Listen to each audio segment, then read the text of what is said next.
How are you guys doing? Welcome back to the WYL Take Ownership podcast, where we're all about taking ownership of your mental, your economics, and your community. It's a blessing to be with you all today. Obviously, there's been continued to be a lot of craziness in the world, but I think this past week has hopefully started to turn the corner towards more hope. A lot of cosmetic things, NASCAR removing the Confederate flag, the NFL making a statement, cosmetic statues coming down. But, more needs to happen in terms of laws and policy, and really happy to stand here today with Who's Your Landlord, WYL Take Ownership podcast, and General Assembly by our sides to teach and inform. It's all about empowering and informing over here.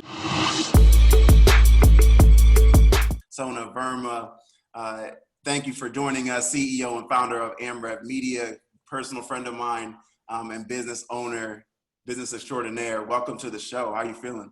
Thank you so much for having me. I'm feeling good. The weather's nice. I'm happy to be on here, so that's good. I finally made it. Awesome. Well, welcoming Sona by way of Toronto, Canada. So yeah. I got to give you the shout out for bringing the international guests, because they haven't come for me yet. So this is love. This is all love. Well, welcome. Today's show is all about building a remote team. I will share my screen so you guys can all be in the know. Let me know what you see. Awesome. You guys seeing what I'm seeing? Seeing the deck? Cool.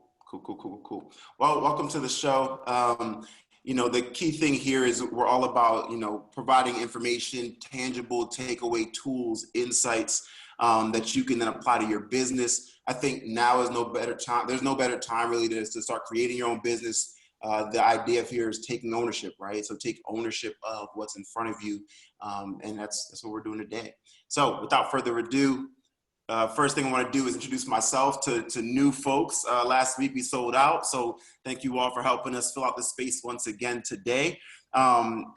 My name is Ofo Ezeugwu. I'm CEO and founder of Who's Your Landlord, WYL.co, where we're all about empowering and informing the rental community through landlord reviews, housing literacy content for residents, and also through software that we've created for developers and real estate property managers to better engage their residents. A little bit of background about myself. Grew up primarily in Maryland. I've spent time in Buffalo, New York, and Paterson, New Jersey, where I was born, Clifton, New Jersey, Philadelphia for school. Been all around the Northeast. Happy to have called it home during my lifetime. In that short period of time, I've been able to really get, myself going, acting and modeling since I was in college. Done stuff with Nike, Facebook, ESPN, Starbucks, some cool commercial stuff, and then also Fashion Week 7 times over with New York Fashion Week, and I've done the Today Show a bunch of times as well. Let me actually get that right. 5 times New York Fashion Week, 7 times Today Show. You gotta say what's happening.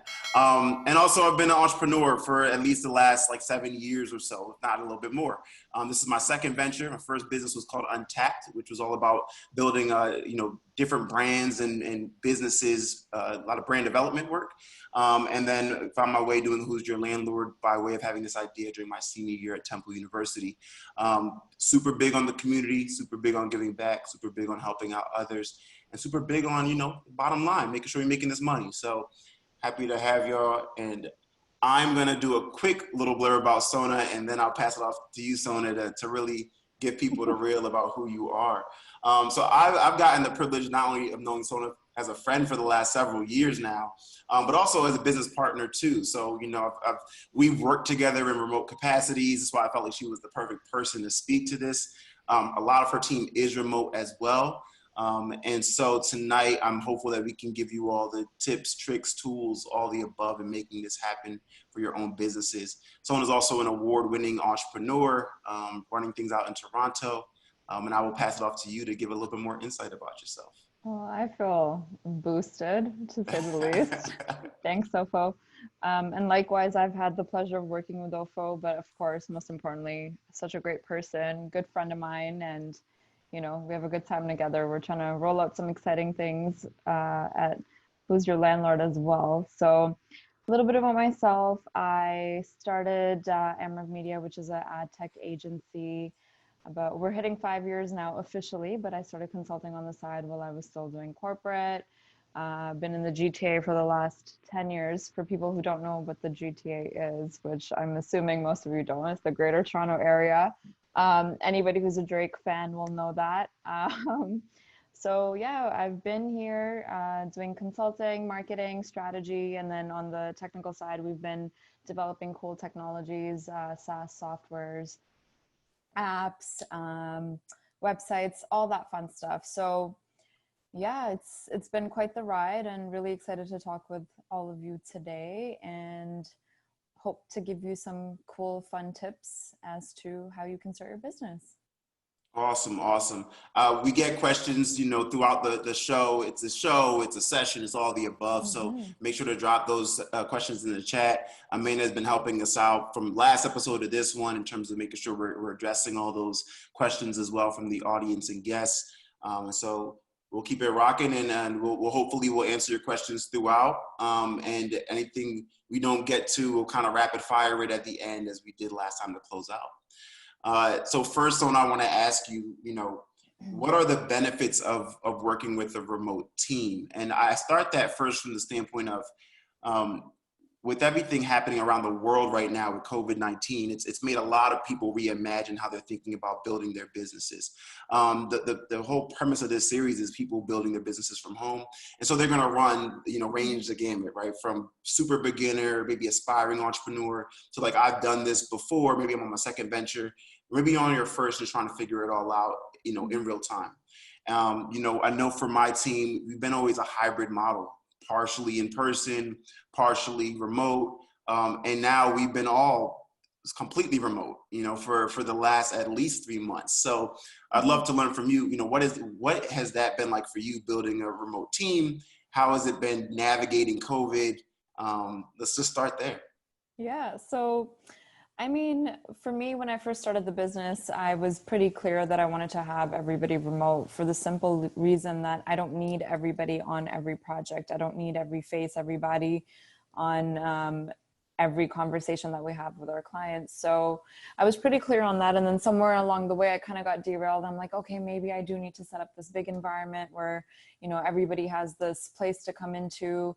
They do the 9 to 5, and I saw productivity change immensely. So I decided to go back to the model of, you know what, work in your own time, just get things done on the days that they're due. And that's about it. I really don't like micromanaging. And the main reason for that being it's exhausting for both parties and unnecessary in most cases. Part of building a remote team is you have to have 100% a lot of confidence in the people that you put on your team, because you don't get to see every little thing that they're doing. And, you know, it's kind of like trusting them. You have to have absolute blind trust. The other thing is the overheads stay low. It keeps the company running lean and mean, you know, instead of me putting out at least $7,000 to $10,000 a month and having a team in-house that everybody comes into and really there's no need for it. I found that my overheads were reduced significantly when I went back to the work remote life. And I did that in 2017 to go back to that. And the COVID situation hasn't really impacted me in that sense, if I'm quite honest. I think what's interesting is a lot of people are like, oh, wow, I wish I did that. I wish I did that. So the transition for us was very seamless in the sense that instead of just having, you know, the weekly in-person meetings, now we were just doing them more remotely if possible. And then I also found it interesting because I remember last year I pitched to a big company, and they were really turned off by our work culture. They really just wanted somebody that had this agency that was, they could drop by and it was everybody in house and everybody was there and they could see the bodies, and that speaks more to them than it does to me, of course. But I'm laughing now because I mean, they're working remotely too. So it's kind of like, told you so, you know? No, but definitely I think that it's been a learning curve for a lot of other companies in adjusting to what that lifestyle is. And like I said, I can't reiterate enough how much trust you need to have in people when you put them on your team, and especially if they're working remote, because the culture is different. They're not going to put in that straight 8 hours, but they'll end up putting in 16 hours in the same day spread out, you know? Yeah, and we're gonna get into a lot of the intricacies of it, Yeah, because yeah, I yeah. think the idea here people have is, you know, part of you wants, not you particularly, but people Yeah, like to work remote maybe because they don't like being around people. That's not always true. Can be true sometimes. Not always true. But we got to keep it funky. The Franz, our producer, telling me let me squeeze this screen down. So what I'll do is I'll go to the next slide. I'll say what we're about to talk about, and then I'll stop sharing my screen in those moments so we can kind of talk back and forth, just sure. so the crowd can see our amazing faces, more so than mine. But here, let me do this. So I will go to the next one. Perfect. So that idea here is drawbacks of building a remote team. You touched on them a little bit, but I would love for you to talk a little bit about what are the drawbacks that you see. I think the drawbacks are you can't just walk up to somebody and be like, hey, what's the update on this? You have to really have open communication where you have to wait for them to get back to you. And the accessibility is a little bit different. I mean, I know that most people try to be online and available when they can, but it's definitely a different type of balance that you need to have in place, because you got to understand that most people working remotely or working from home, potentially they have kids at home, and especially right now, like, you know, they're trying to balance their children, their personal lives, their professional lives. And the major drawback, I would say, is you have to wait for communication on their time as opposed to your time, in terms of walking over and be like, what's the update, or can you do this for me right now? Or, you know, that kind of immediate culture of get it done right now doesn't really exist in remote. However, if you have a very organized team and you have that open communication and they're comfortable with you just ringing them up and being like, can you do me a solid? I need this, or I need a update on this. I would say 99% of times it'll get done. And I think when you're not invading that space, it's actually a little bit better, because there's a desire as opposed to the force of, I'm counting down 45 more minutes till 5 o'clock and fine, I'll get it done. You know what I mean? So it ended up being more of a pro, I guess, but definitely the communication aspect is a challenge. So yeah, and you talk a lot about, you know, just like people's own home settings, right? And right now I've been, you know, I've said, and I'm not the only person, but we're not really working from home right now. We're working at home. So for folks who have kids, who have, you know, a spouse, a partner, whatever the case is, you know, before maybe they were lucky if they were a remote worker and got like a strong 8 hours of unabated work. Now you're kind of lucky if you get 4, you know, and so knowing that to be the case, you know, how do you go about respecting people's boundaries too, right? So I've seen a lot of companies right now, in the beginning of COVID, they would have their employees on Zoom all day long just to ensure they were working. But it was actually counterproductive, because it's like weird having Big Brother just watching you the whole time. So like from your vantage point, how do you, you know, respect people's privacy, their own, you know, their own boundaries, but still make sure they're providing work for the team to grow? I think it comes down to spacing out what you need done. You really can't expect urgent responses. And that's something that I am very stern about, because that's what I expect. I expect certain boundaries. I will never reach out to somebody at 10 o'clock, 11 o'clock at night, because I know that I would be irritated if someone did that to me. So I think it's just really putting yourself in somebody else's shoes. And then of course there's working hours, and then there's hours that's like, hey, can you do this today? If you can't, no problem, let's touch base on it tomorrow. What I do in the morning is I have a call every single day at 9 o'clock with my local team, and we kind of go over everything that needs to be done that day. And that would be the requirement of that day, and they know what they need to fulfill at that point. And and then, you know, it's fair for me then around 5, 6 to be like, hey, you know, just touching base, how'd it go, if you have any questions, etc.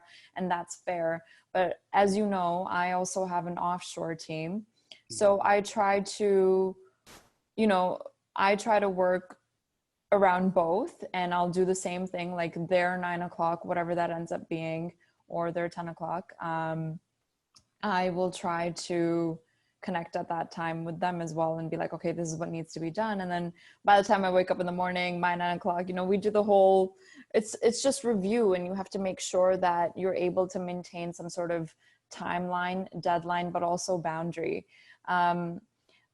I find personally that people are trying now, they've gotten to this point where they're like, I just want to escape like my kids or just being inside. So they're kind of looking forward to being more accessible, and they want to do more work. Kind of like after dinner, okay, I'm bored. What am I going to do? I'll just do some more work. So it's interesting. I've seen productivity actually go up leaps, and less drama. I think there's less time to waste on, you know, this is going on or that's going on. Of course, we've got global drama to discuss instead, but yeah.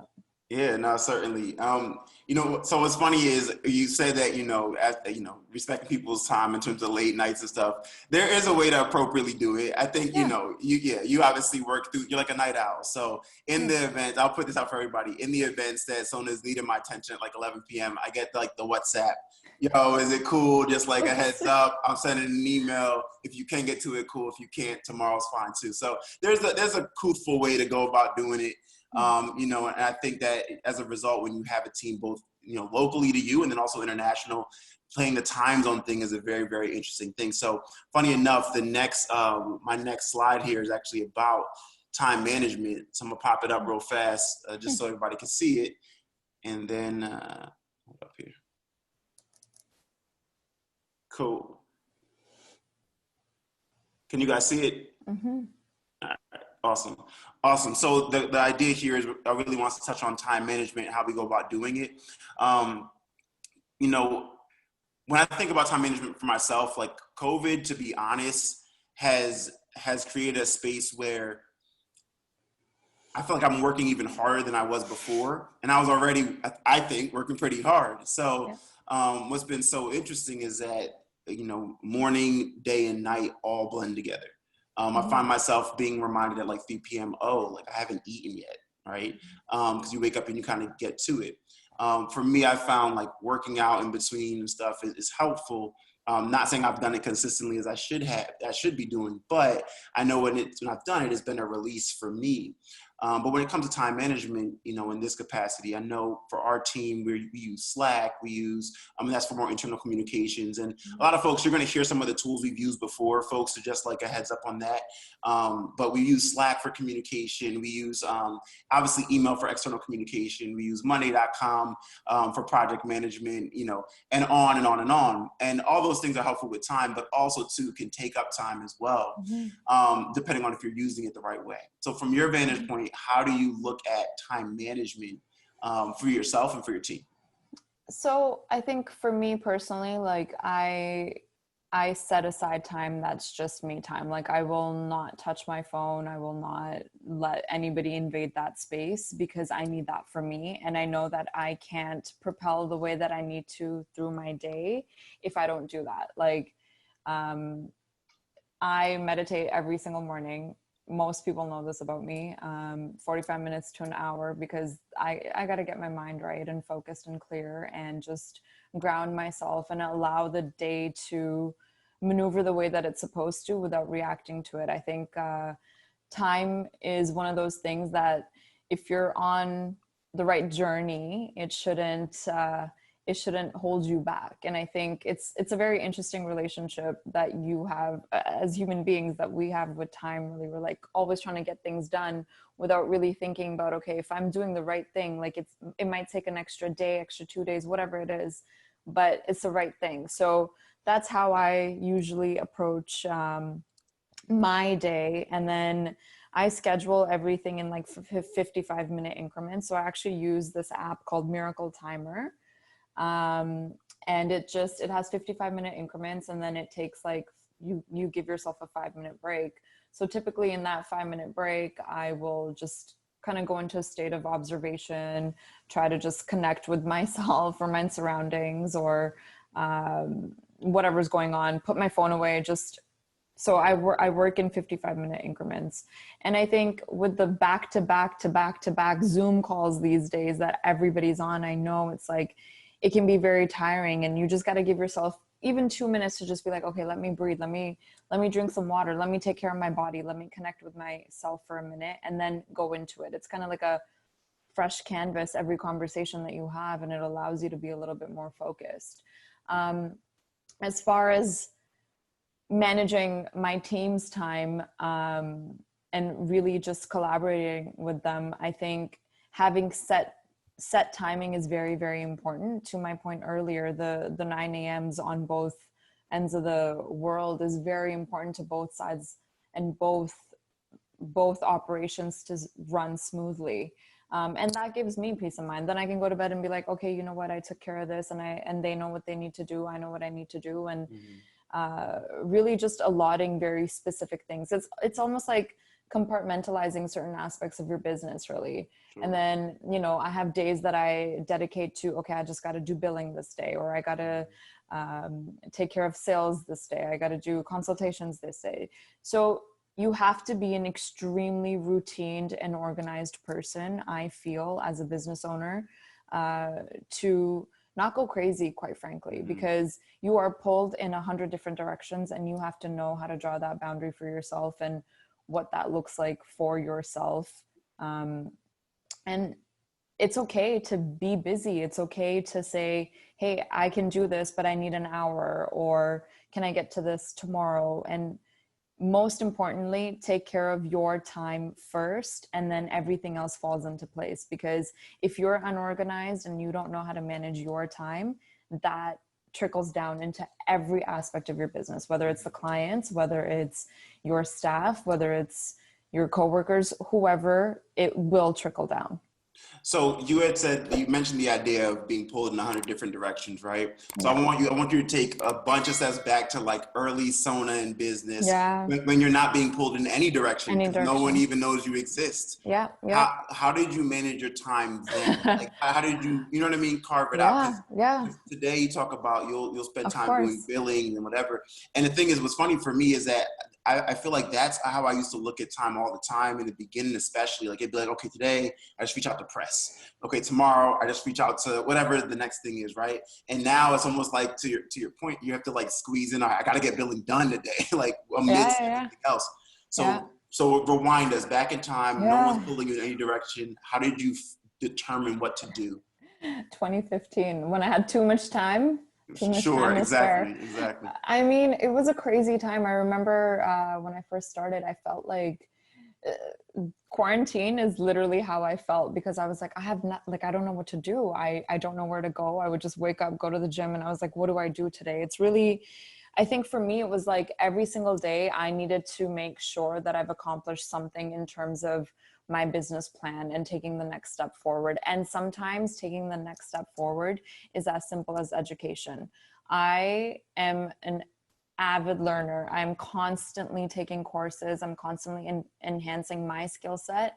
And whatever I don't know, I want to learn from people. So mentors, all of that is very, very, very important. And I would say that's how I was really spending my time every single day. Like, I would call people up. I would reach out to people on LinkedIn and be like, hey, like, I just started a business. It's similar to yours. Like, would you mentor me? Most of the times they were like, no, you know, I'm too busy. Like, are you going to pay me? And I was like, no, but you know, I got some jokes. I don't know. But it's really dedicating yourself to your skill set and what it is that you want to push out. And I will say this, enjoy that confusion, enjoy that period, enjoy that scatteredness, because at the end of all of it, you do come to terms with some sort of answer and clarity. I think in the beginning for me, I was like, okay, I can do this great. And I can also do this. And I'm a great writer, and I can sell this. And you know, I've got the team to do this. There were so many different things happening. So I was like, how do I channel in on what can I really do and what kind of client do I want to attract? Mm-hmm. And I spent a lot of time, I would say half my day would go into the foundational work.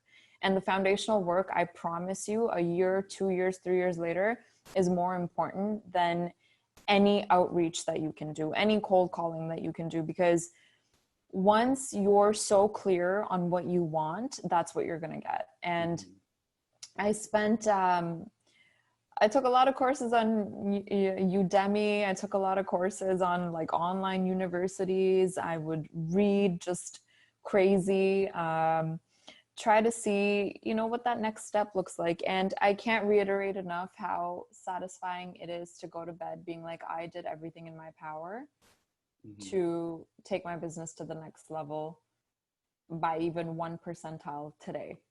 Yeah. It makes a lot of sense. You know, when I think about that piece as well, I think it's so important for people to, like, to the point of foundational pieces, like in the beginning is when you can get, you know, try to figure out counsel. So like who's going to be your lawyer?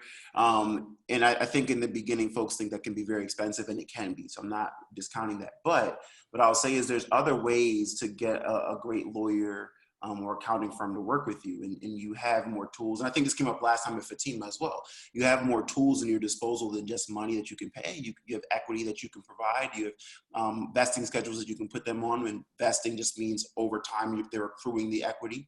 But the reason why I point that out is because they are the foundational pillars of your business as well. You know, and I don't even mean getting sued. I just mean understanding and being able to figure out legal documents, understanding your bylaws as a company, understanding, you know, your operating agreement. These are things that are, you know, I think a lot of times are not even discussed in school. I know for me, you know, I studied entrepreneurship and a lot of this stuff was not mentioned. So, you know, realizing what foundational pillars of your business need to exist for your business to really exist are super important. So I would highlight that too in terms of early time management. Yeah, and something that I want to add to that, actually, I remember that it was very important for me to do, and I always talk about this, like strategic partnerships, because I felt like who's not offering what I can offer and how can they help bring me business was the way to go.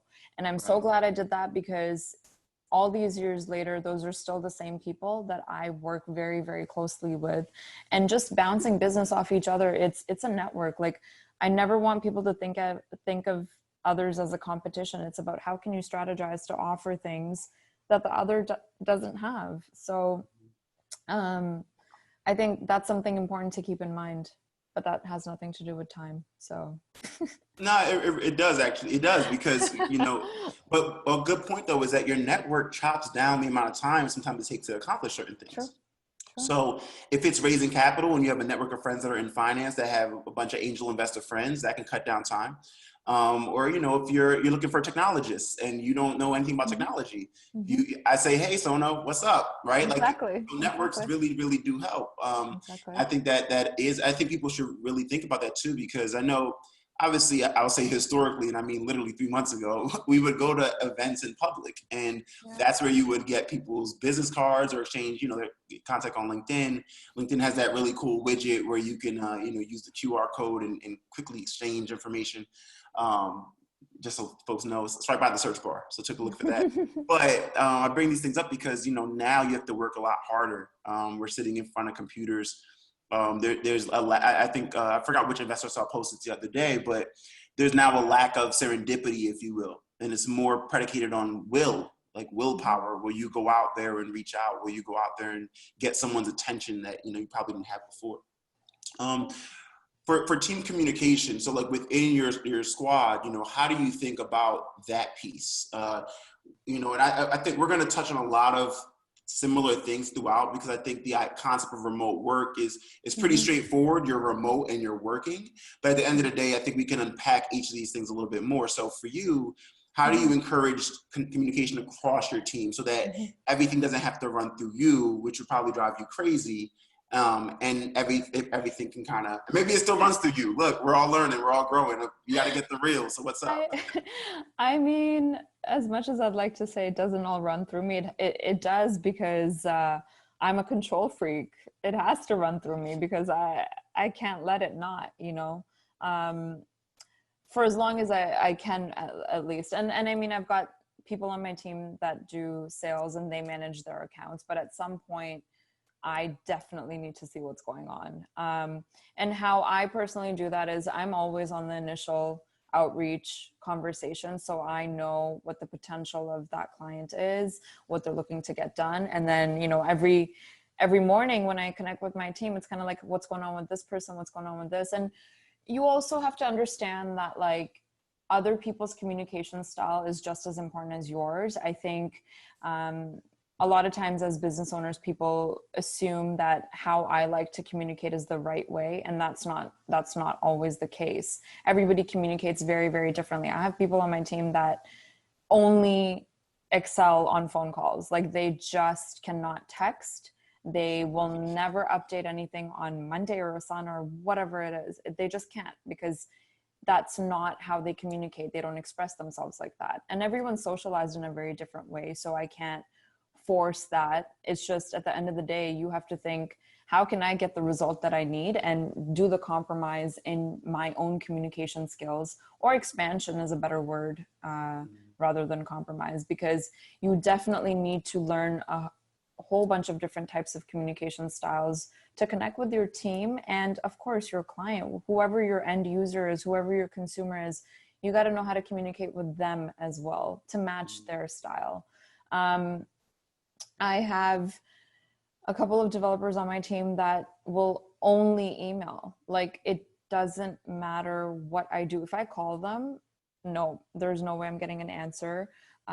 One of them won't even give me his number. Like it's just, no, literally. He's like, no, like you have my email. I don't get it. And he'll reply, but it's only email with him. So you gotta find your footing as to what works the best, I think, for the other person, and try to mirror that best that you can. And I think I'm just who I am as a person. I try to do everything very collectively, as opposed to this is how it's got to be done, and like otherwise you can't fulfill this, because someone may not have the same communication skills as you. However, they have a skill set that's by far leaps and beyonds better than any other person that you may have interviewed, or my own skill set, right? So it's meeting people in the middle that we have to do. And that's extremely important. It's one of the greatest skills that I have picked up over the years, because it helps me communicate not just with my team, but also in my personal life, with my friends, my family, my clients, whoever it is. Just understanding that has been such a great skill set to gain.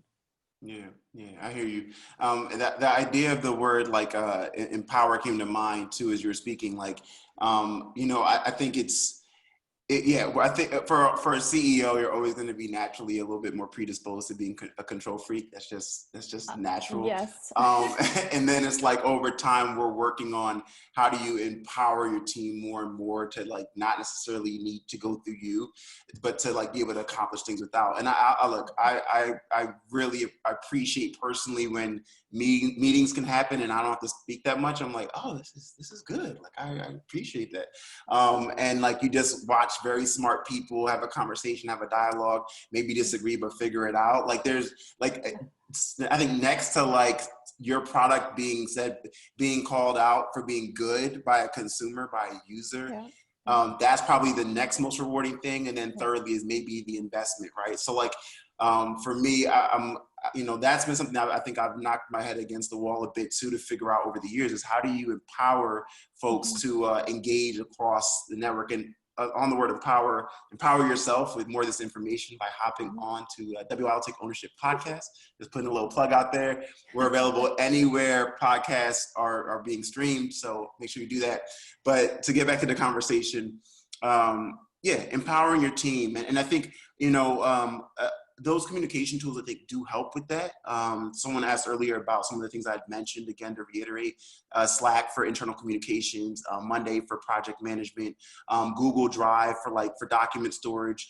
But all that stuff is great because what it allows, like, imagine Google Drive, for example, if people can go into the Google Drive and get the photos they need, get the documents they need, get the information they need, that's one less email to you, or that's one less Slack to you. So to people at home, I think one thing you could be thinking about is how can I, and this is not to be dark, but if you're not there as founder, how does this business still proceed? And realize in the early years, the answer usually is it's not going to proceed. That's the facts. That's what you have key man insurance for. So God forbid that happen, there's a payout to help you guys out.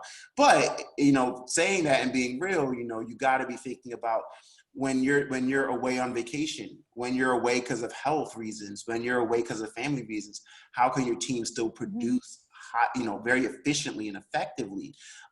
Because we all want to get to a point where, and this is not to minimize at all, but think of yourself like running a deli, right? And the idea is you're behind the counter, you're chopping up meat all day long. Directly, you're thinking of that and you're realizing you work within your business. So if you're not there chopping the meat, it doesn't get chopped. You want to be working on your business over time. So in the beginning, you're working in it and on it, meaning hey, I want this store to do really well. I want this deli to have the best selects from all over the world, whatever the case is. And then over time, you're like, but I want to open up more delis across New York City. I want to open up a bunch of bodegas. So then you go from working in your business to working on your business and how can you expand? Then you're thinking about how to get the appropriate loans, the appropriate funding, having the appropriate business plan to really say, okay, how much cash can I take out of this business to open the next one? And that's really what's happening when you see like franchises like Starbucks and whatnot grow. It's one place first, and then you're working in the business, but then you're working on the business to grow it and expand it rapidly. So what I'm going to do, I'll pop it back onto this screen. I appreciate you all kind of working with my technical lumpiness here, because this is the first time I'm doing it this way. But let's see, hold on, share my screen. All right, so the next topic is language barriers and time zones. As mentioned, Sona, you've hit on this, you talked about this. Did I just jump? I think I skipped some. Hold on. No, I'm right, okay. Language barriers and time zones.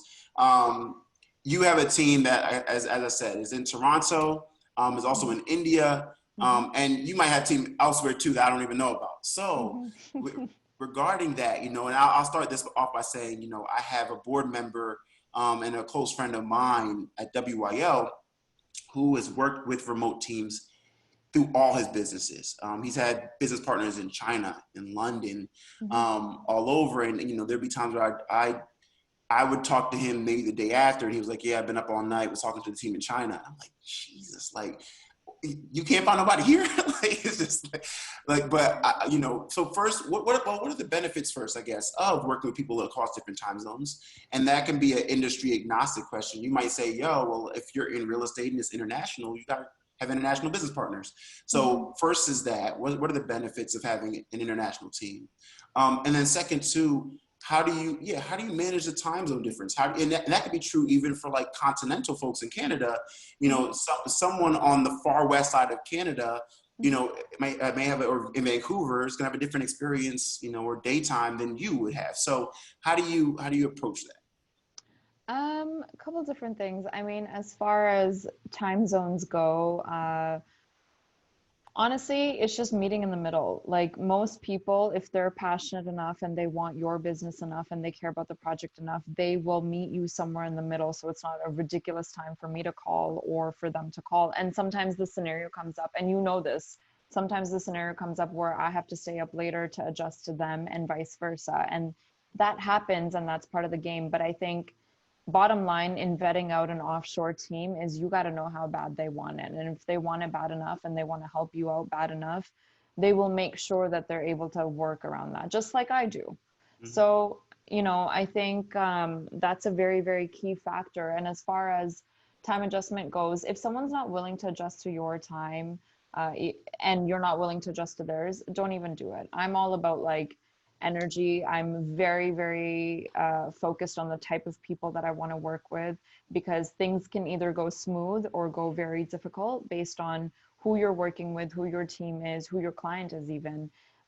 Don't just say yes to everybody thinking that they're going to execute the way that you want them to, because there are a lot of yes men. Most people, especially in technology, especially offshore, will say, yes, of course I can do this. Yes, of course I can do this. And then it really comes down to vetting the right team and seeing examples of their work, seeing how they function, seeing how dedicated they are to execute the things that you need done. I would say that's a very key component of making that communication work globally. The other thing that I would say is pricing is very different all over the world, and you have to find what pricing works for your client. Because if you're really truly dedicated to executing something, you will do the groundwork of figuring out who can execute the right project and how much they will charge and how reasonable it is and how to make it work for your client or for yourself. A lot of people starting businesses here might be looking to just get that price point just for themselves, really. So just executing a plan in your own mind, like, okay, this person I know can do this person I know can do this, and how do we all meet in the middle with terms of budgets, in terms of timelines, in terms of the communication aspect. The thing that I love about working with people in different parts of the world is the perception.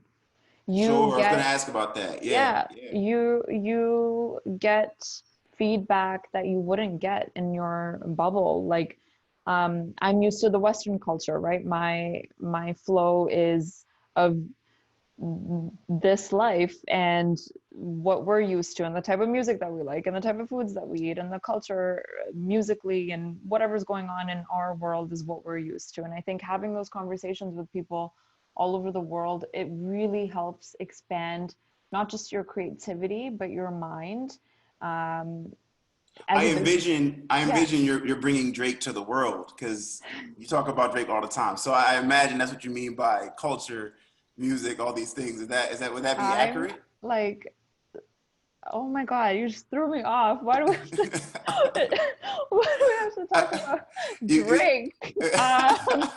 No, I did not mean Drake. I meant, like, I guess he's part of Toronto culture, but Western culture in general is very different. Like, it's little things like the way that we eat. A lot of us eat alone. We eat in our rooms. We eat in front of the TV. I'll tell you this right now, most of the world doesn't do that. Therefore, their eating experience or the technologies that they use to order food is a very different user experience. The imagery is completely different. It's not loners eating by themselves in front of Netflix, like it's family oriented. So understanding that is really such a plus point that I feel I can bring to the table, because they come up with ideas and things that based on their experience that I wouldn't even think about. And yeah, it's fun. It's very expansive. So from that vantage point, I think I can ask this from an international standpoint and then also local because this happens Yeah, here too. yeah. Um, do you have any story on like a time where something was rocky, wasn't working well, and then you had to like make the call or send an email out or what? Like, how did you go about conflict resolution? And maybe people are watching that so I don't know, but how do you handle conflict resolution internal to your team, and then also in the event it happens with an international team? I mean, conflict happens. It's just what it is. And conflict is usually the root cause is just miscommunication. So, I mean, I always like to be like, where is there miscommunication? And, just me as a person, I like to put myself in the other person's shoes before I have that conversation and try to be as empathetic as possible and see, did I miscommunicate something? Was there something that was misunderstood by them? What are they experiencing? What are they going through right now for them to perceive the situation the way that they have? And where are things not lining up? And what can I clarify before it turns into a conflict, right? And I think having those conversations, they happen often. I had a very difficult conversation this morning. And it's very simple. Here's the scope. Here's what needs to be done. Why is it not done? How can you fix it? I'm very solution driven. If once you've identified the problem and I've looked at it from every different angle, I try to just observe it rather than judge them on a personal level. It's just an observation of, okay, here's where we stand and how can I really solve that problem. And as far as that goes, I feel that it's extremely important to be friends with your team, because people have things going on in their lives and it's important for you to know that. And I just don't like the feeling of like ever letting them feel like I'm superior because I'm giving them the work, or I don't want them to be intimidated or anything like that. Like we have a total open communication policy, and anytime anything comes up, we talk about it, and that's how it has to be, and that's how you can move forward. The the important part is to make sure that whoever you're working with is also solution driven and not somebody who's resistant. I I just, it's very difficult when somebody's resistant in your team when you're sharing feedback. Let's say I'm sharing feedback and they're like, no, that's like, I don't want to do it that way. I don't care what the client says. Like it has to be a very detached experience. Um, what I mean by that is can't let our personal emotions or our personal feedback get into the way of what is trying to be executed. Um, and I think that that applies to all aspects of life as well. But I think specifically if you are working with a team locally, globally, whatever it is, I mean, yeah, we can't meet up and, you know, have a beer, but we can definitely call each other and be like, what's going on? Like, why is this the reaction that you're having? Or what did I do to cause this reaction? And how can we move forward? Solution driven. You got to be solution driven. Yeah, it makes me think a lot about, that I do wonder and worry about folks who maybe are not then adaptable to like remote culture in full. Yeah. And what I mean by that is like, you know, because a lot of times, I mean, you've probably texted, and I don't mean you particularly, I mean like you out there in the audience, or me myself, right? You've texted someone and it's been misinterpreted, and now you're like in a longer text, drawn out, you know, discussion or battle or whatever, right? Um, and I think a lot of times in person, you know, you can see body language, and Zoom is Mm-hmm. helpful because, or you know, or any video conferencing tool is helpful because you can kind of at least see the disposition of someone's face or their shoulders. Are they slumped back? Are they assertive? Are they leaning forward? Mm-hmm. Those things help. But when we're now talking about remote being the way, what I think is going to be very interesting is, you know, and someone asked this question in our chat here too, like, do we see remote work becoming the norm? And I think I had Mm-hmm. that question as one of my slides here. You know, when I think about that concept, a lot is omitted in the virtual process, and so I do wonder if it's a thing where, you know, naturally through remote work, certain people are excised from that ability to be able to engage or be hired or whatever, because they don't maybe have all the requisite social skills beyond anything else of ironing that out. I mean, what are your thoughts on that? Is it the norm, and you know, how do you, for people that are not Yeah. predisposed to be more personable or maybe be your friend, how would that work? I mean, see, again, for me, this is very, very normal. I think if somebody else is not a good communicator, you have to be the person to take control of that conversation, and then you try to do that work. To my point earlier, like I've got people in my team that they just don't communicate. Like their responses are K, like, or just all right, it will be done, and then I don't hear from them for like 3 days, and they're like, oh, this was done, plus this was done, plus this was done, you know. So for me, it's like, how can I communicate more effectively with them, knowing their personality? And sometimes I speak with my hands. Like, I'm very passionate as a person, and not everybody's like that. So how can I bring you up to my communication standard rather than really just write you off? And like I said earlier, it's like you got to weigh out the skill set, right? Like if somebody's really, really, really good at something, but they may not know how to express themselves in a specific manner, that's okay. So you got to figure out what it is that they can do and how that communication style works for them. Um, Not everybody's comfortable with video. I have a lot of clients that are like, I don't want to be on video. Like, why do you want me on video? I'm like, okay, that's totally fine. So like, let's just, and they're very, you know, point driven. They're like, okay, this is what I need to do. The conversation's 33 seconds and talk as much as you can. So it's really about adjustment. And again, it's not a personal thing. I think everybody comes from a different path in their life, and we all are a product of things that we've experienced, and just really understanding like this is not a personal thing. No one's trying to be rude. Nobody's trying to be dry in their communication. I think it's just, if something comes out in a format that you don't understand, ask them. Ask them, hey, how do you prefer I communicate with you? How do you, is email better? Is a project management tool? Do you want me to call you? How can we have that middle ground? And I will tell you this, like, me as a woman, offshore teams treat me very differently. Like, their conversation starts with, hi, ma'am. Like, it's very different. It's very different. The respect level is very different. The conversation is very different and very minimalistic. And that was really strange for me in the beginning. I'm like, that's strange. Don't call me that. You know, it makes me feel like an old lady. But that's how they like to communicate. And then it's like, you get used to it and you understand, okay, this is how they express themselves.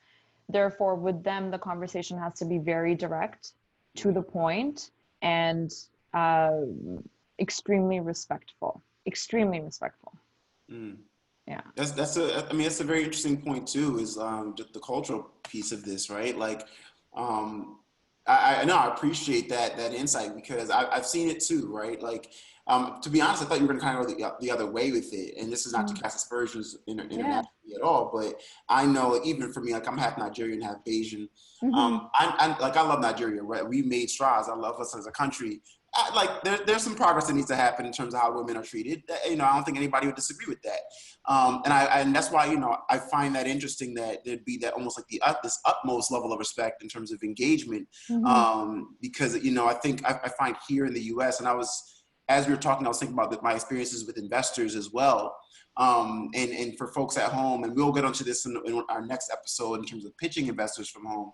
But there are so many boxes you have to check in terms of like presentation, in person, and now through the internet, you know, when you're talking to them, that maybe it'd be, you know, we shouldn't have to think about. It should be like dollars and cents. And are we growing? Or should be, you know, based on like our user base, is that the traction there? Are we building a great data set, or whatever the case is? So I think when it comes into like the interplay of like the human part of it, that's a piece that's very, very interesting to think about from a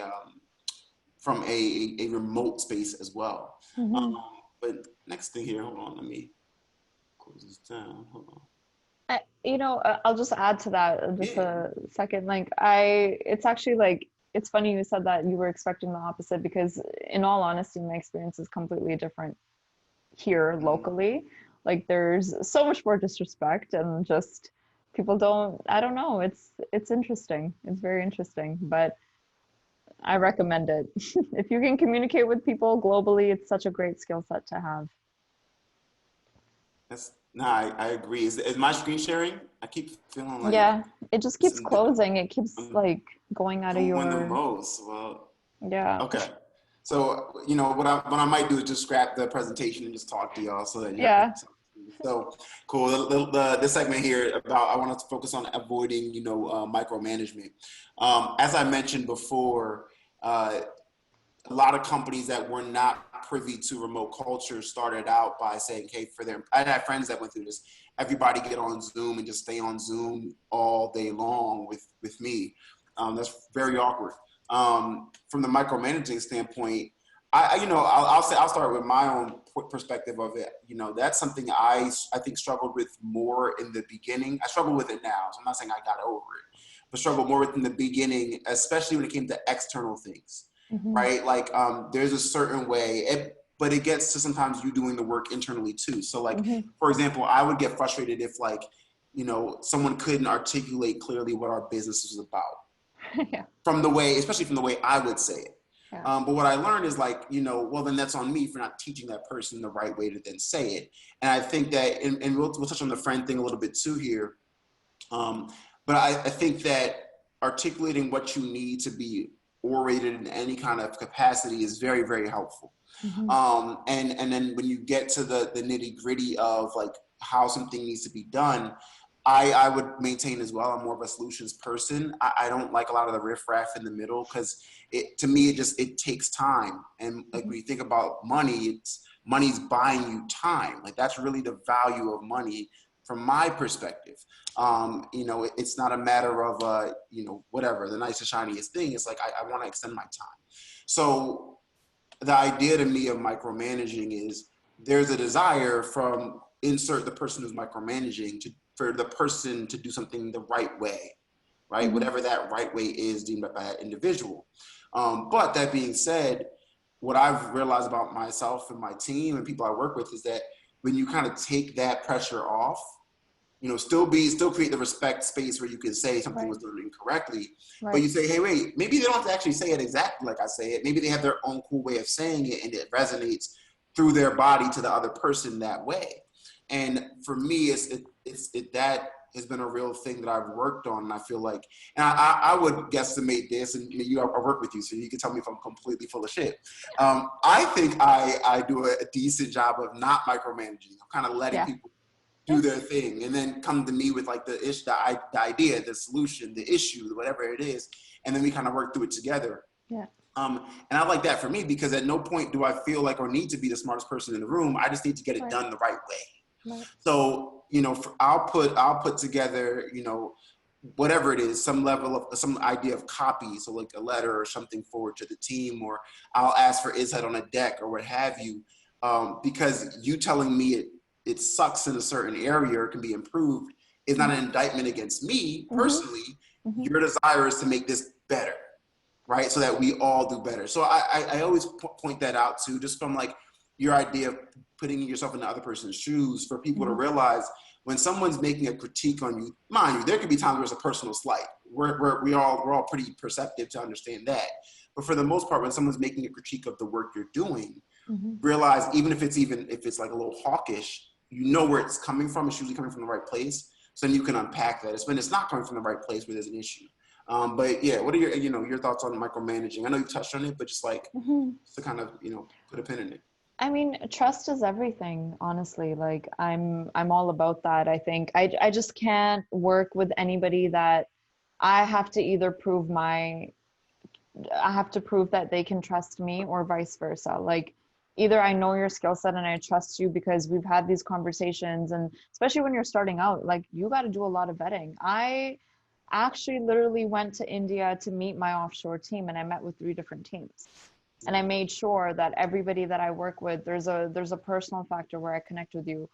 And call it women's intuition, I don't know, but you just there's energy, like you can feel certain people's energy. And I don't want to work with anybody that's just doing it for the sake of money. Like I don't like that. It has to be, the project needs to be executed with proper work ethic, and slowly you start to understand that people either line up with their work ethic and they don't. And a part of that work ethic is communication. Part of that work ethic is the boundaries. Part of that work ethic is the micromanagement, the conversations that you have, the easy ones, the hard ones, all of that stuff. That all comes down to your work ethic and being put in a position where you start the company. It's your baby. No one's going to understand that level of passion and love the way that you do. And you have to understand that.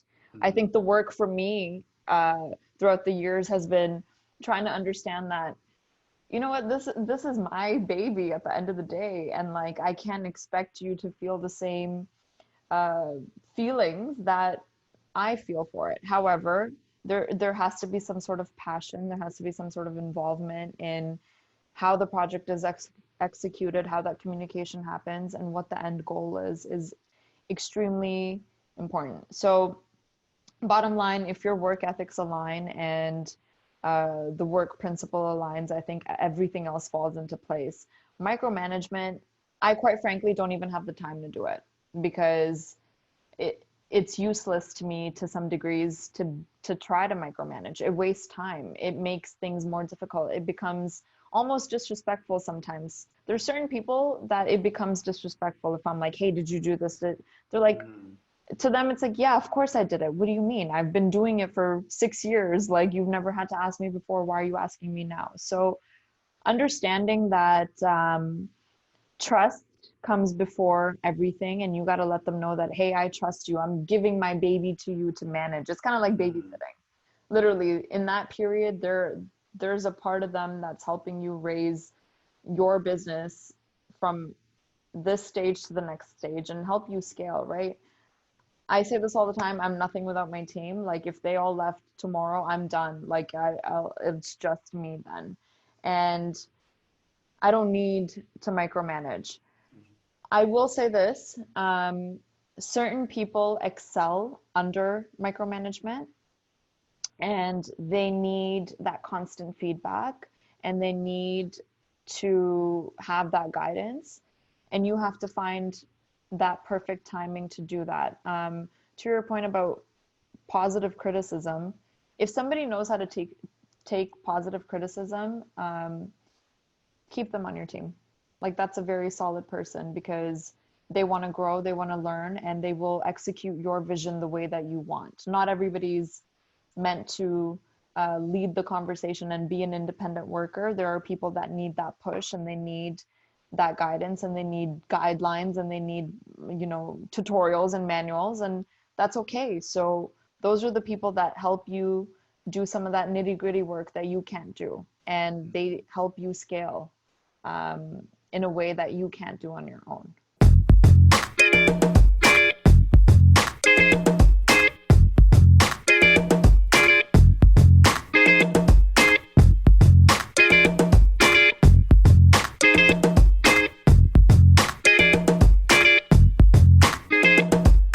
To that point, you know, I'd love to talk about too, and you actually hit on one of our questions here, which was great. Another question was, you know, how did you find your team, especially the offshore members, and then how did you know if you could trust their work?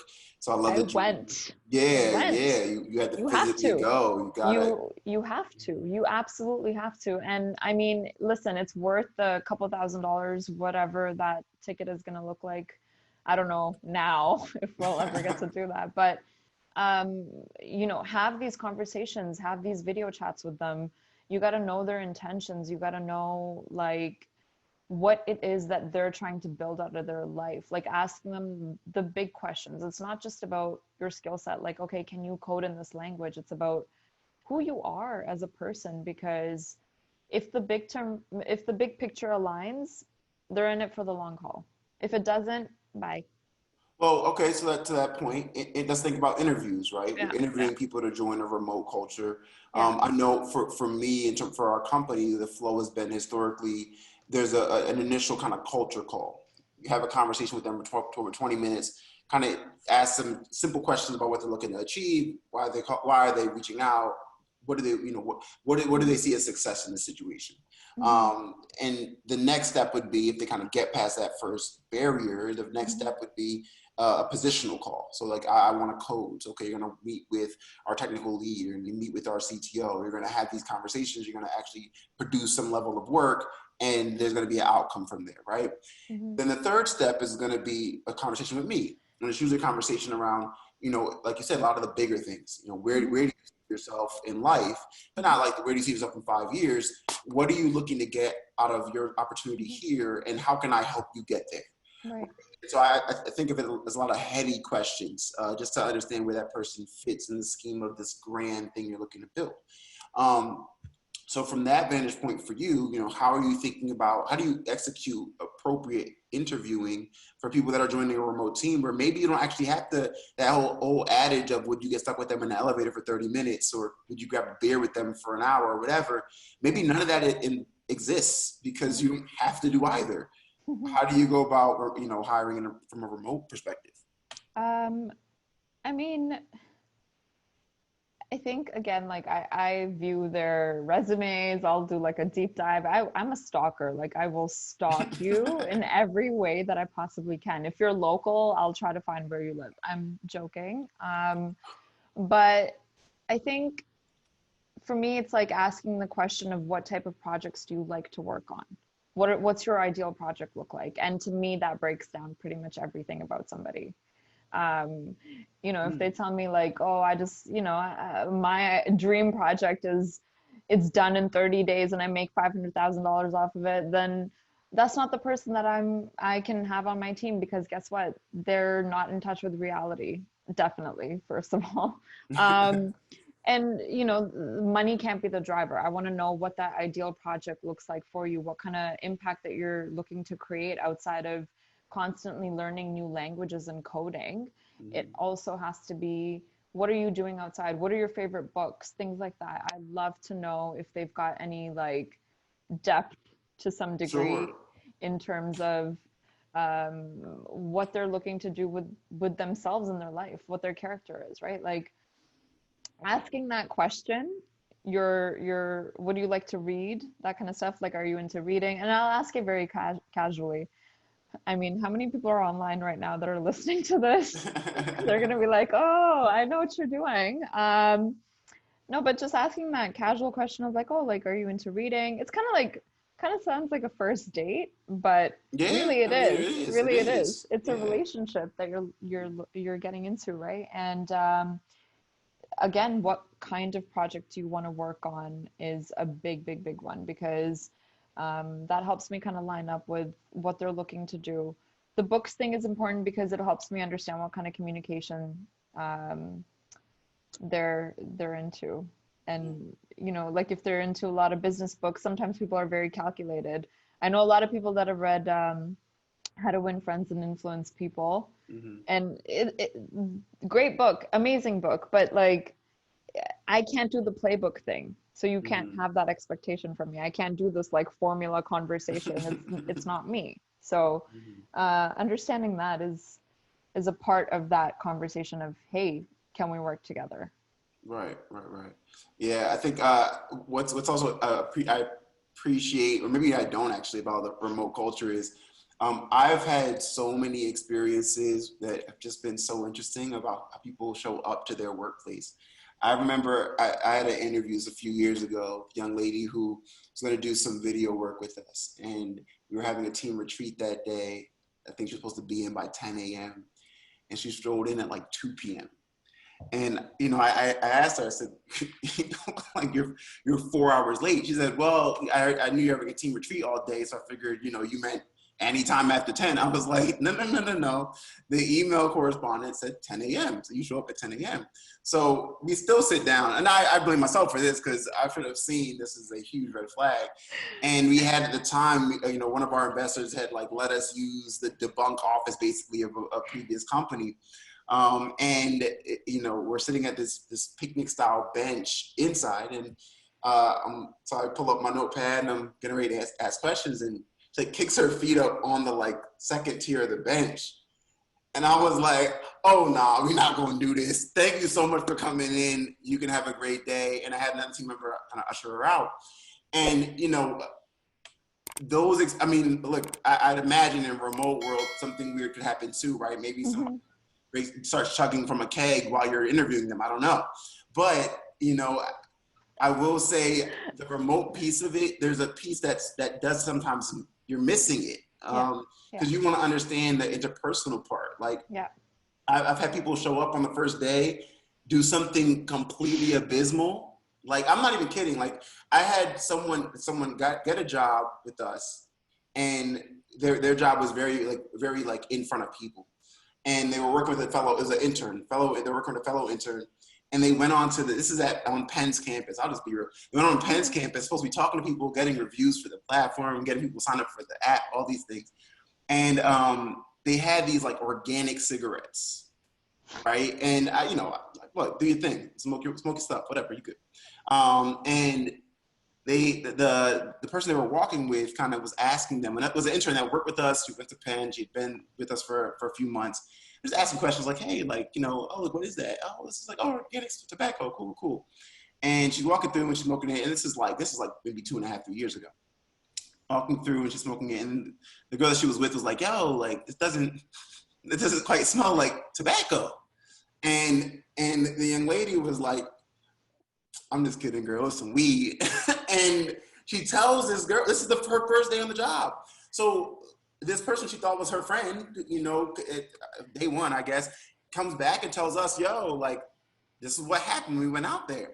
And they also were not productive. Because to be honest, if they were productive, I might pass it. Like, all right, you kind of good, right? But no, like they weren't productive and they were doing something illegal at the time. So I said, you have to go. So, you know, one thing I do appreciate about remote cultures, maybe those instances won't happen as often, but there is a piece missing in terms of the interview space, Right. of being able to figure that out about someone in terms of the weird quirks that can also be damning quirks for your organization.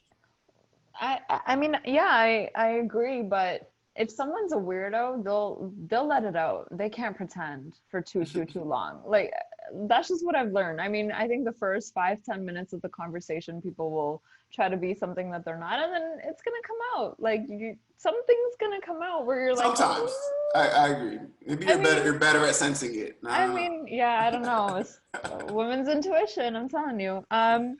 I mean, I just checked actually. I was like, just in case somebody that I know is listening.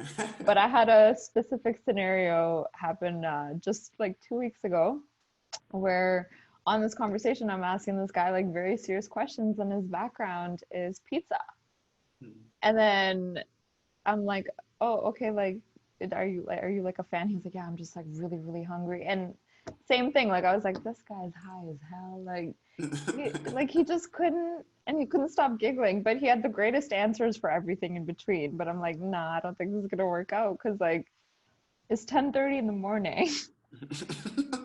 Wake and bake. You know? Exactly. Like, I mean, I don't know. So I agree that like there's definitely that physical aspect that's missing, but ask them for a proposal. Ask them like to send you something written at a specific Tangible. yeah, at a specific deadline. Like give them a very specific time, like submission must be made by midnight tomorrow, whatever it is, and see if they match that. Because again, like people might say and do weird things, but they might come through. You never know. It's really hard to gauge that. Yeah, certainly. Yeah. So someone had asked earlier, and I want to catch this while you're still top on your mind, kinda. You had Yeah. mentioned the Udemy courses. You know, what were some of the Udemy courses you took? And what are Um, any top recommendations too? so I took, oh man, there's so many, like I still take them. I'm taking one right now. I've taken investing courses. I've taken courses in consulting, like what consulting should look like. What are the marketing principles you should hit up for consulting? And they come with great sort of templates as well. So I really recommend taking anything in terms of business management, business courses. I took a marketing course. I took a SEO course. I tried to take a development course that didn't go too well. um, Man, there's a new language out every day, and I'm like, you know what? I can't do it. I can't keep up. Um, what else? I'm trying to remember.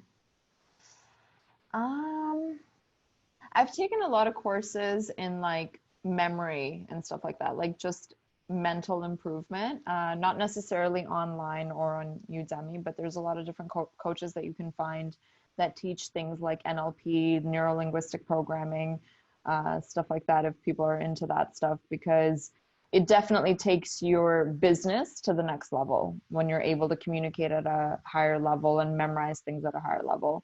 I highly recommend those. If anything comes up, I'll email it to you guys or send it through Amanda here.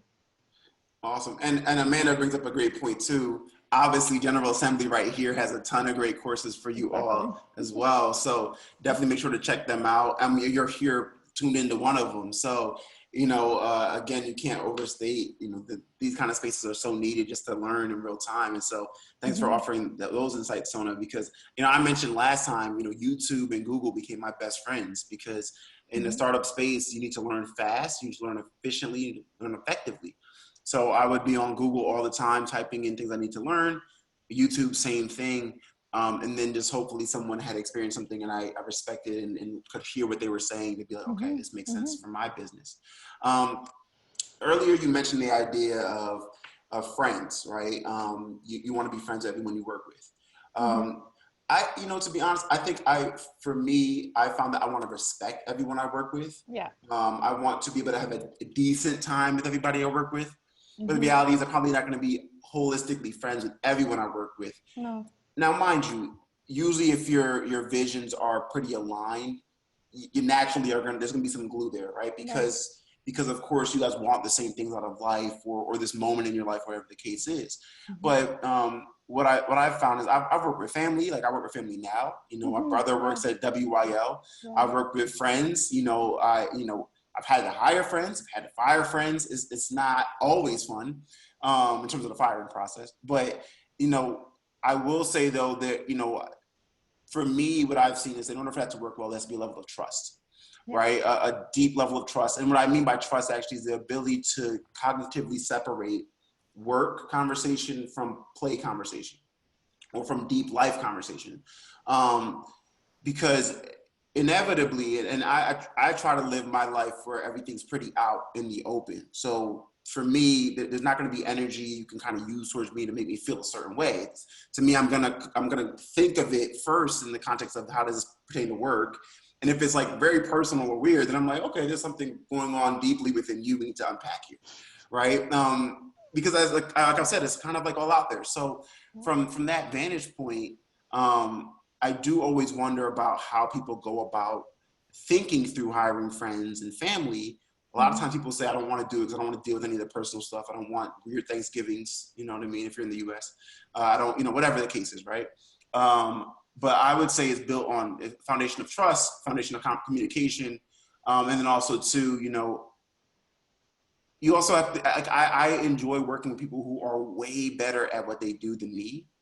I know I get levels of high anxiety if I start feeling like I can do your job better than you can do it. Right. And then it becomes weird if it's friends or family, because it's like, ooh. Yeah. So like, you know, regarding your statement earlier about wanting to, you know, be friends in the workspace, you know, how do you approach that? How do you think about that? And are there ever instances where you're not quite friends with the person you've worked with for maybe a year or two? I'm very good at maintaining specific boundaries. Like what I mean by friendship is let's have that conversation where you feel open enough to tell me what's going on in your personal life, and you know, we can give each other advice, but then we go and live our separate lives. I haven't really had the situation yet where I've had the opportunity to hire any of my close friends, and I would think 100,000 times about it, because definitely it can sever ties very quickly.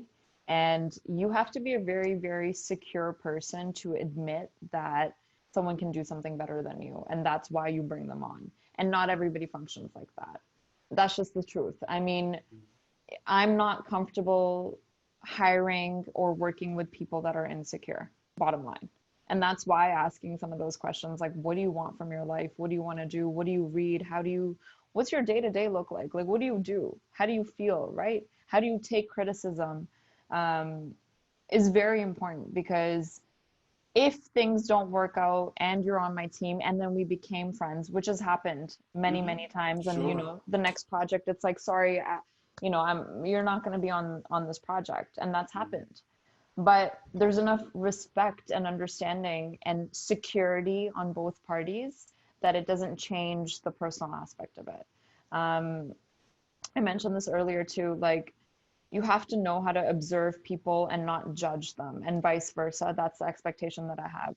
Observe me, don't judge me. And the personal side of that is completely different. And I'm very careful as to how everybody's big picture looks, because I think that speaks volumes, honestly.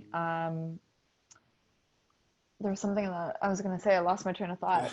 I actually started thinking about like a specific scenario, right? And, you know, we're still friends. We still talk, like, hey, this person just had a baby. Like, I'm like, how's everything going? Hope you're doing well, etc. And that roots from security. You can't, to your point, if I can do something better than you, I feel uneasy, right? So that happens. Yeah, I want to touch on too, like, you know, you're evolving, that process of evolving as a leader, right? You know, my people on my team have heard me say this a million times, or friends have heard me say this a lot of times. Like, you know, I always say the comment of like, help me, help you kind of vibe, right? And I also point out too, you know, leading a team of folks that are relatively the same age as you, older than you, younger than you, it's not always the easiest thing to do, right? millennials, Gen Z, like that's kind of where the buckets we fall into and or are largely who we're working with a lot of times right now. And I think that we have lived in a space where it's a microwave society. Everyone wants something very quickly. There's not always an understanding of how many years goes into something, how much commitment, how much effort, how many no's go into something. And even the idea of no's ends up becoming this fantasy story of like, I pitched 100 investors and the 101st one said, yeah. To me, I pitched 300, like try me, right? Like we can go on and on and on. So when I think of those things, I know that naturally in our space, and this is why, to be honest, and I think this is really the time of female leadership, because I think that, one thing that maybe back in the day was the concept of, is you had like the big brooding boss, and through fear, usually they ruled the day, right? Like, okay, I don't want to get the whip cracked on me, so I'm going to listen to what that person says. And now, I mean, everyone has access to the internet, meaning everybody can go online and say, I can see how this can be better, that can be better, that can be better. I can go work here, there, or there. I don't believe in what you're saying to me. I think it's wrong, and you can go down the line. So as a result, you're going to need someone who's a little bit more adept at people, like how to communicate, engage, and pull out of people, the what they see, what they don't even see in themselves, right? That next level. So for yourself, how have you evolved as a leader because of your remote work? So tying it particularly to the remote work you do, how has that helped your communication skills? How has that helped your diligence skills? How has that helped your ability to be timely with what you say out of your mouth, right? Like how does that tie into your evolving as a leader?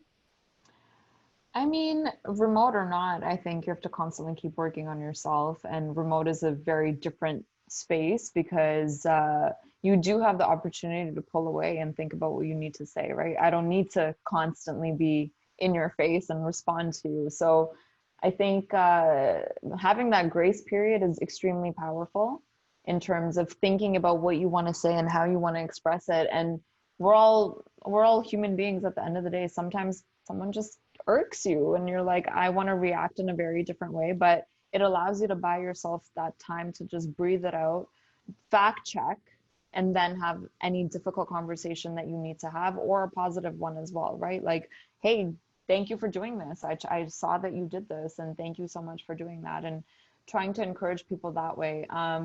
The other thing that I always do is whenever I'm like learning something new, I share that with my team. I'm always like, oh, guess what? Like, have you heard of this? Have you heard about this concept? Or have you heard about putting proposals together in this way? Or have you heard about this website? Have you heard about this new technology? We're constantly sharing information. And what that does is me starting that domino effect allows them to be like, oh, look, we have an open space of communication where I can share ideas, where I can say, hey, like, check this out, or what do you think about this? Or is this something that we can bring to the table? And it's that effect of constantly growing as a team then. And also, like, there's things out in the world that there's no way I could have access to alone. So collectively, if your team is sharing, oh, this happened, or check this out, or here's a new piece of technology, or, I liked this, or I didn't like this, or in our previous project, this didn't go well for me. Collectively, we are then able to grow and have a better experience and see what else we can bring to the table. In terms of leadership, when I first started my business, it was literally me consulting while I was still working corporate, and I was like, okay, what can I do? The only skill set that I felt very confident in at that time was content writing.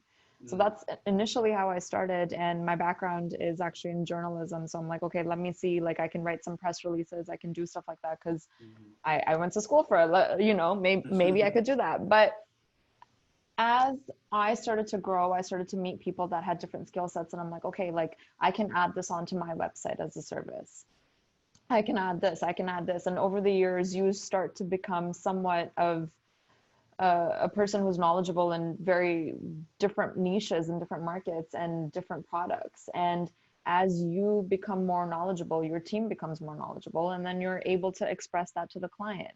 If somebody asked me 5 years ago, what do I know about chatbots? I'd be like, a what, a who, you know? But that being exposed to me, I'm like, okay, whoa, this sounds amazing. How can I now push this to my clients? And really, I have to thank my team for that. And vice versa. There's things that I express to them that they can educate themselves on and become better at what they do. And really, I don't think it's remote or non-remote. It's what your attitude is towards your team, whether they're on the other side of the world or they're down the street from you or they're in 6 feet apart. It's really, everyone's a human being, and I think we all want to grow. No, that's real. That's really real. Yeah. It ties into this question a little, maybe a little bit loosely, but Yeah. you know, one of our audience members asked, you know, what about remote volunteer work? If people lose momentum, how do you encourage them back? What I think I take from that question is, Losing the momentum, essentially, right? yeah, losing the momentum, and how do you keep someone engaged? I'll take a stab at it first. Sorry, there's so much light behind me, so I'm trying to like not look like an angel. No, you're good. You're good. Okay. So in terms of losing momentum, you know, every business is going to have its ebbs and flows, and I don't actually mean that in terms of highs and lows. What I mean about that is there are going to be times in their business that you're more focused on one thing, and other times you're more focused on another thing. So I'll give an example, like personal to what I'm experiencing, right?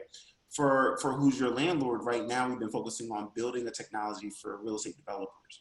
And so a lot of my energy goes towards fundraising and helping in terms of that process of ideation, strategy, data around the actual software for developers. That being said, we still have other parts of our business. We still have an impact part of our business. We still have an advertising part of our business. Those are things that now they're resurfacing as things we're keying in on for this month. But like last month, they were not on my high end of purview, right? Mm-hmm. And the thing is, so the idea of momentum is I always talk about this, you need people who are self-starters. If you need my eyeballs and attention to get you ready to go for work every day, you're not going to last here that long. You're going to burn out because you're going to try very hard to get my attention, and then eventually it's just not going to happen. You have to be about how can I bring impact, change, and an effect that's positive to the organization that you're in. So I am a big believer. You know, you said you don't hire insecure people, and I'm going to unpack that in a second too. But I'm a big believer in hiring people who are self-starters, people that if you left them in a room and left crayons and no paper, you come back and there'd be marks all over the walls because they'd color the walls. Like I need people who are just going to do stuff proactively, you know, and still also at the same time, be willing to listen, be willing to be amenable to what the team needs in that process. But Sona, for you, you know, how do you keep the momentum of someone who might seem to be a lost cause at a certain point within your organization? I briefly touched on this before. There are people that are going to be self-starters, and then there's the tier that aren't. Mm-hmm. And you have to know where each You person naturally belongs. went lower and said the tier that is not. It's okay. It's how you think about the situation. Just supposed to be honest, supposed to be real. Uh, oh man. And this is going to be on the internet everywhere, right? Damn. Yes, it is. Perfect part for a plug. WYL Take Ownership Podcast. You can listen to us anywhere you listen to podcasts. Make sure you subscribe. Thank you for GA for providing this space. Again, WYL Take Ownership Podcast. Back to your question, Sona. Let me try that again. There are going to be people that can do this and then do this. So, hey, there we go. No judgment, no judgment. Observation. We just observe. Exactly. No, I think what I mean by that is there's the niche that is somebody who can work very proactively, who knows how to do that, and they do that on their own. And those are the people that you can't micromanage at all. Like they get irritated because they're like, let me do my thing. Like I know what I'm doing. Let me do it. Let me execute. And there's a part of them that's a natural leader.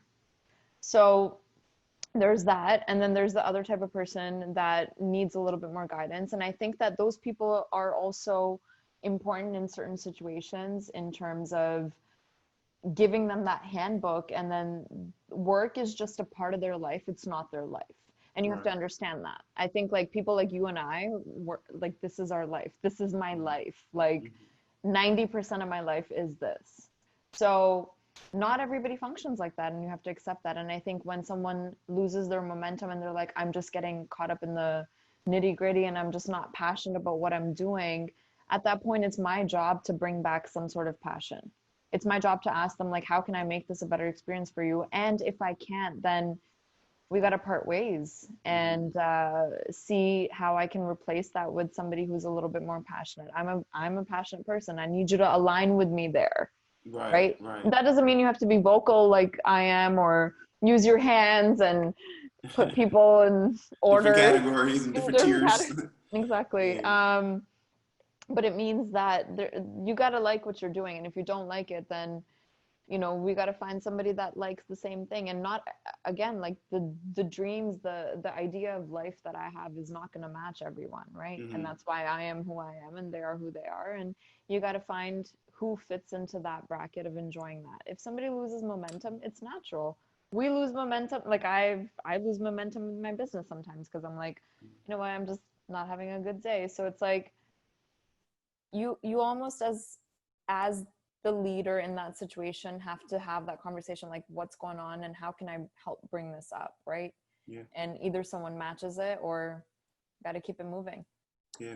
And I want to touch on two things from what you said. You know, one is that, you know, the idea of the person who, you know, doesn't necessarily respond well to micromanaging and, or, you know, and the people, we all have been guilty of it. So none of us are, you know, away from this, but the idea of someone saying to you, like, I might say, Sona, you know, do you test that before you send it over? And your response is going to be like, bruh, but I sent you some stuff I didn't test. Of course I tested it. And I think to that point, what I want to say to the folks at home is like, what we don't talk about often is the nuance and importance of communication skills. There's a way where you can preface something where it doesn't come across as then undercutting someone's, you know, what they've accomplished or whatever the case is. So like, if I replay that situation to be like, hey, Sona, I'm sure you did this, you know, you're always testing things out, but, you know, just want to make sure this was ran through before you sent it over.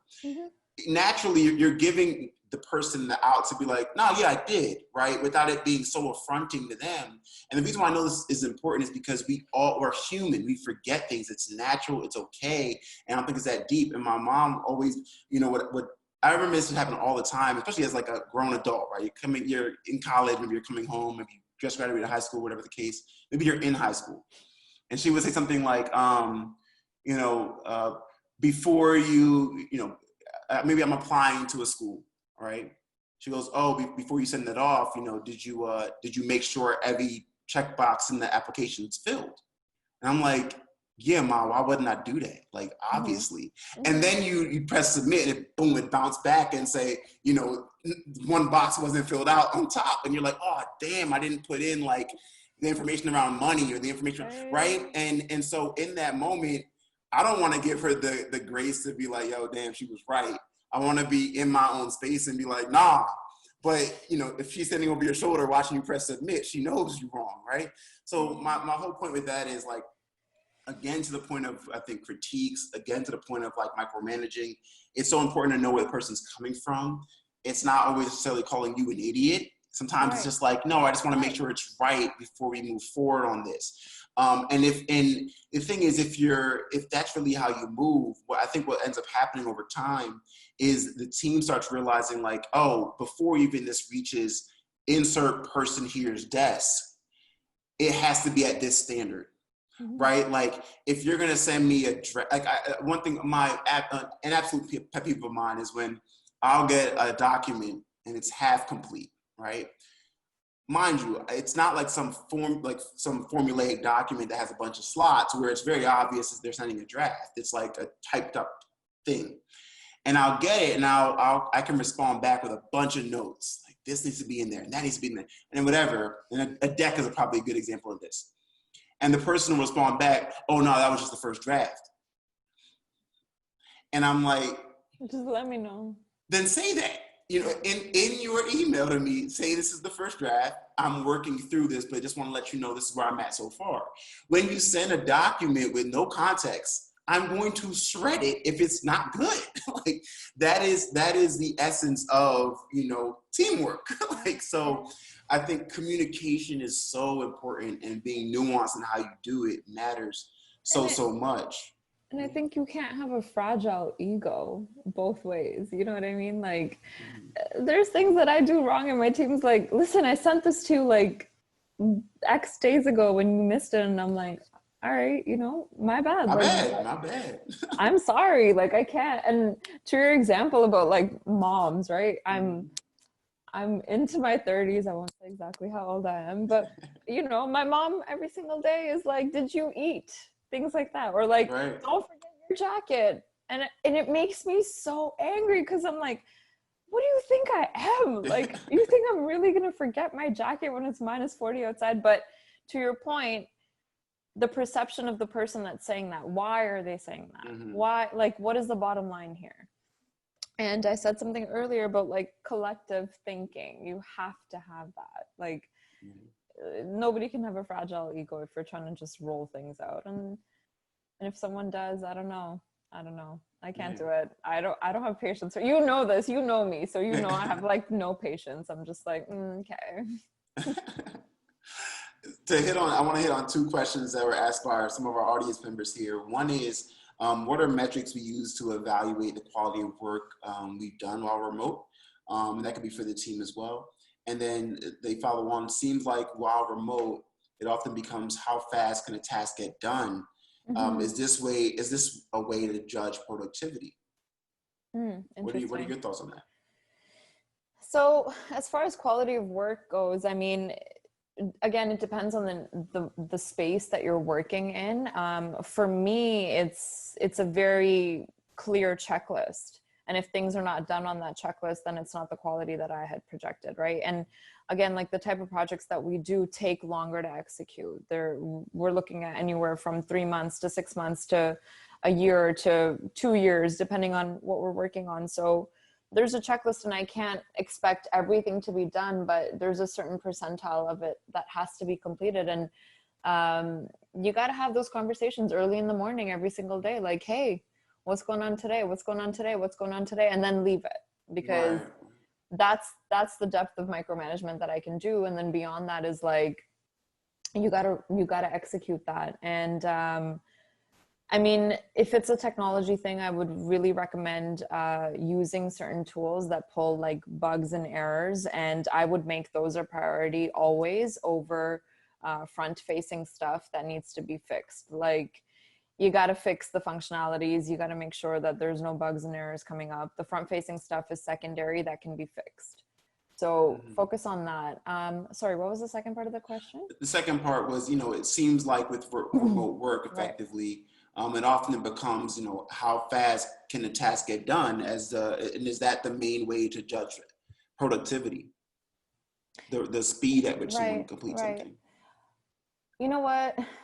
I'm going to say yes and no. I know that fast is not always the best, but I will say this, it's a competitive space. Most businesses are in a competitive space, and you got to see what you can do better than the next guy. And sometimes that comes down to timeline, and it comes down to how can I get things done quicker to execute a vision quicker.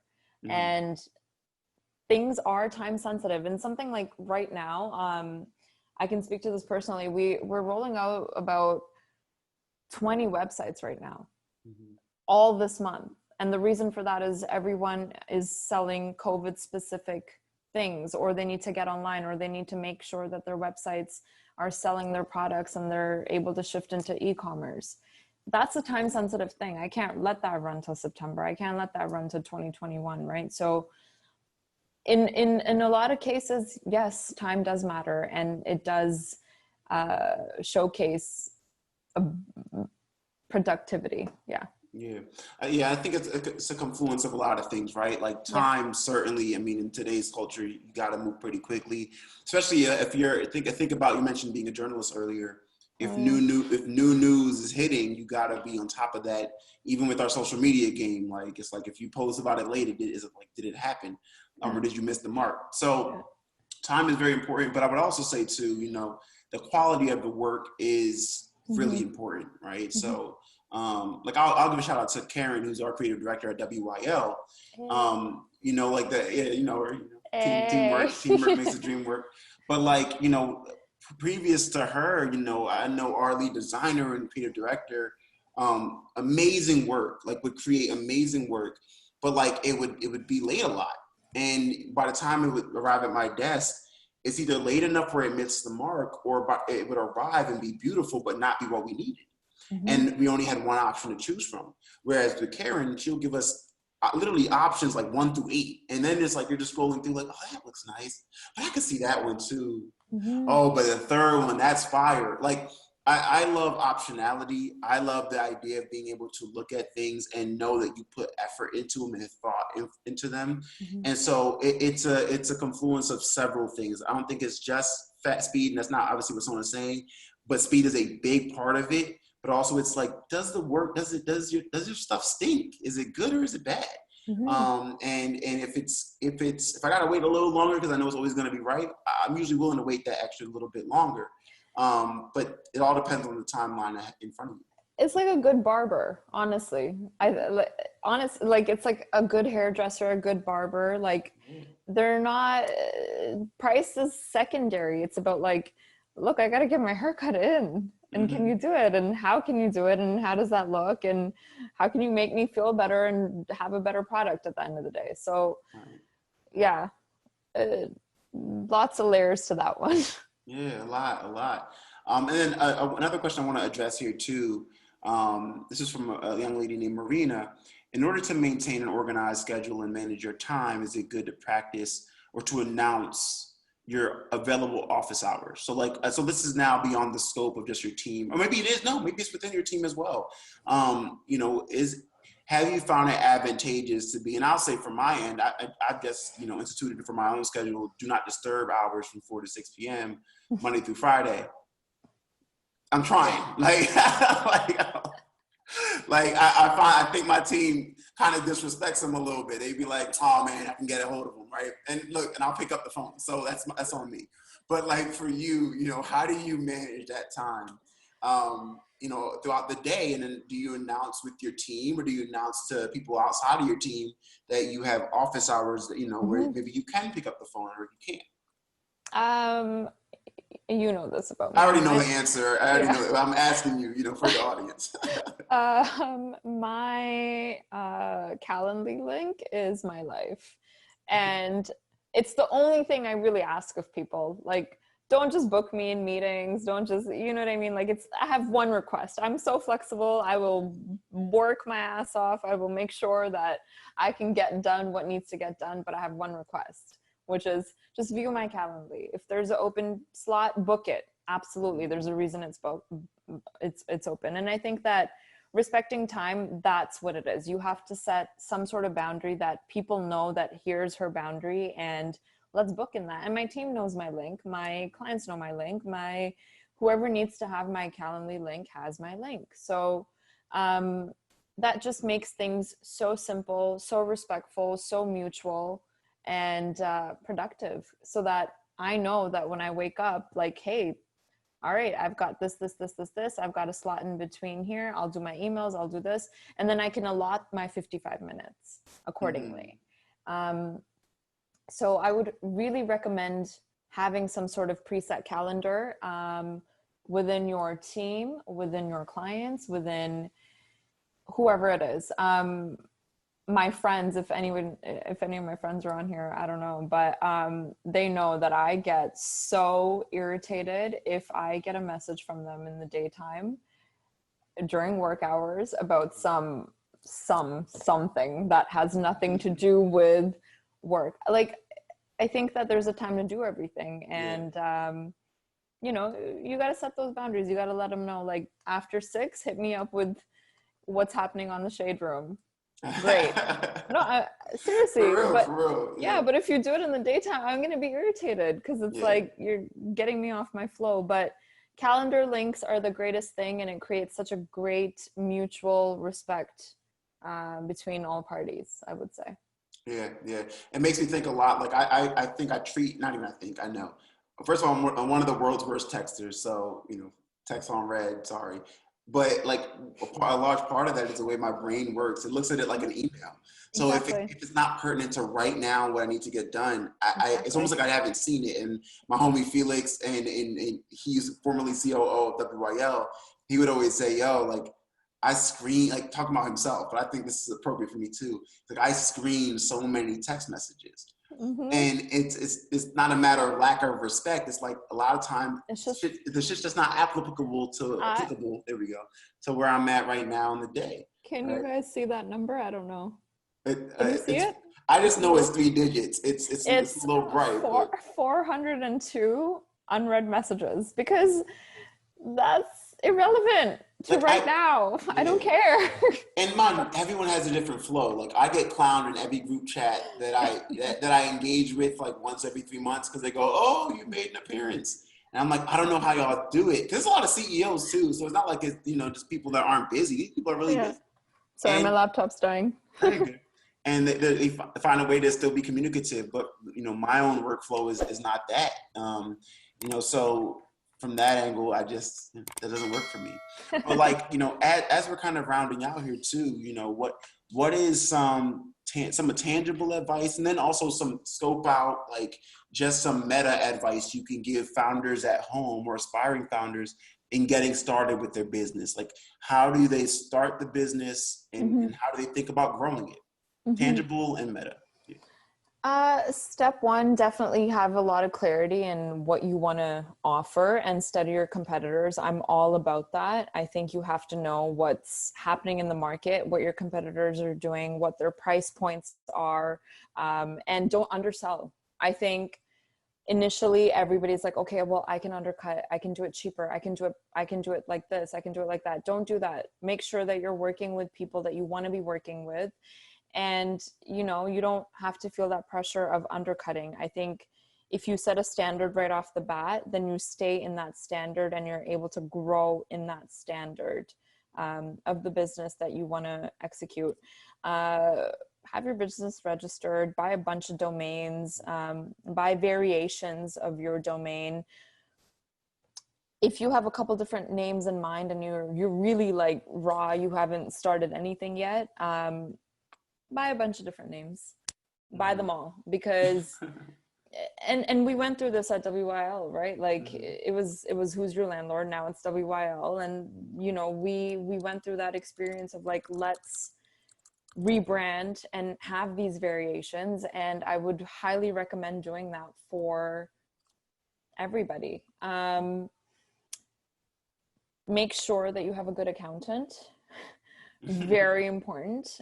Even if you're not making any money in the first year, the first 2 years, the first 5 years, whatever it is, you got to have a good accountant that tells you like, hey, this is working out or it's not. And you have to be prepared and be thick-skinned to understand that not everything that we do works. Like, I have one business that's at a certain scale, then I have another business that's at another scale. But to get here, I've failed at many, many, many businesses. I think over the last 10 years alone, probably 6. So, you got to be prepared for that, and you have to understand what's going to work and what's not going to work. So competitors, good accountant, buy a bunch of domains, have an amazing website, because that's the face of your business. Before anybody meets you, before anybody sees you, your website tells your story. Your website is your front face, right? So make sure that your website is great, and have some sort of presence. I mean, make sure that your LinkedIn is professional, because if anyone's like me, as I said, they're going to search you up and they're going to see, where you are, what you're doing, what your background is. So have all of those things aligned and very easily accessible. Cool. And mine would be, and I'm giving one more question here too that we'll get to right after this, but mine would be, focus on growing your team organically. In the beginning, you don't need everybody in the world on your team. There's specific reasons you need folks to provide their professionalism and lend their skill set to your team, and then it can grow from there. So, what that means in the beginning, focus on the things you can control. So day one, when it's just you, like someone said earlier, focus on foundational pieces, getting the right documentation done, getting your lawyer, getting your accountant, the thinking through strategy. Who do you want to hire? Who do you prognosticate into the future has to be here for this to really work? Mm-hmm. Once you figure that out, you'll build, and then you go, oh, I need a developer. Okay, so let me hire a developer. Let me figure out how to hire a developer. Where do you even find a developer? Once you're paired with that developer, now it's like you're working. Wait, we have a product. I need users. I need a customer. Let me get somebody who's a head of product like a head of marketing, right? Someone who can get in front of the consumers, drive them here. So it's like pace it. You don't need everything at once, but realize you're laying a bunch of seeds that will grow eventually. Mm-hmm. But you have to really buy into the mindset that what you plant today is not going to grow tomorrow. I'm sure you can name countless moments in your life, Sona, where an email that went out to us, like as friends, we've been friends probably 4 years or so, right? Yeah. And I think it was a message you had sent. We were conversating, and you sent a message saying, "Yo, it'd be cool to work together one day." And I was like, "Holy wait!" I remember looking back up what you do, and I was like, "Wait, actually, we could use what you do right now." Yeah. And so that just saying that turned into now a partnership. So like from that vantage point, it's like, say what you mean what you say, put what you need into the universe, and it'll come to you. But to this question here, I want to make sure we hit on. I just want to say one quick thing. Yeah.